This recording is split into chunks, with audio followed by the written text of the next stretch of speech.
Ryan, walk us through then. Who is said to be bidding? So this is a story you can read about in the FT, actually in a bunch of papers, but the FT really taking the lead. Stephen Ross is the owner of the Miami Dolphins. He bought the Miami Dolphins for about $1 billion in 2008, 2009. But before that, I mean, he's the guy that, you know, was across from you on the Monopoly board. He owns 50,000 residential units in the United States. That's given him about $5 billion worth of net worth, and including some real iconic ones that are in the pipeline, like Hudson Yards in the west of Manhattan.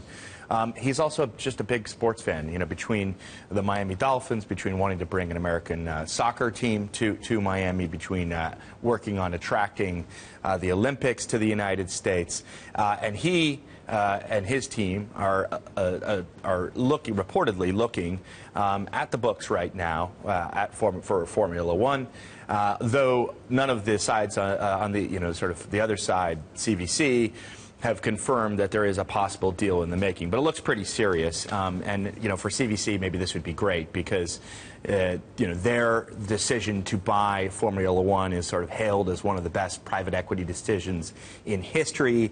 It's returned something like 750% if you think that they put in about $2 billion to get it, and they've already gotten about $8 billion out of that in terms of what they've taken out in dividends and remaining value.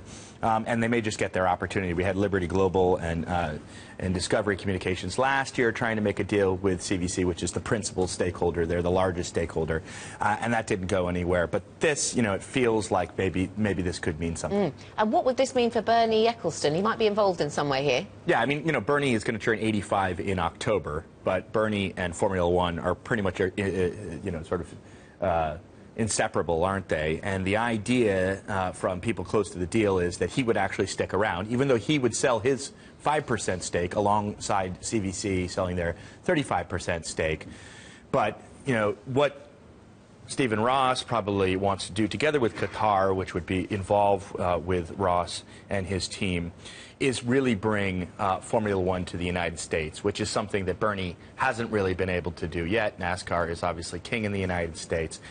If you want to do that, you still want to have Bernie on board because he's the organizational master. I mean, I don't know if you remember, a few years back I went to Bahrain when they had their first race, and I spent a day with Bernie following him around. It's difficult to imagine how Formula One would actually get organized, though some might disagree, without Bernie. He has sort of been the alpha and the omega of Formula One, you know, from the beginning of time. So the idea is that in an operational sense, he would stay there as long as he wants to stay there, and I can't imagine Bernie wanting to do anything else.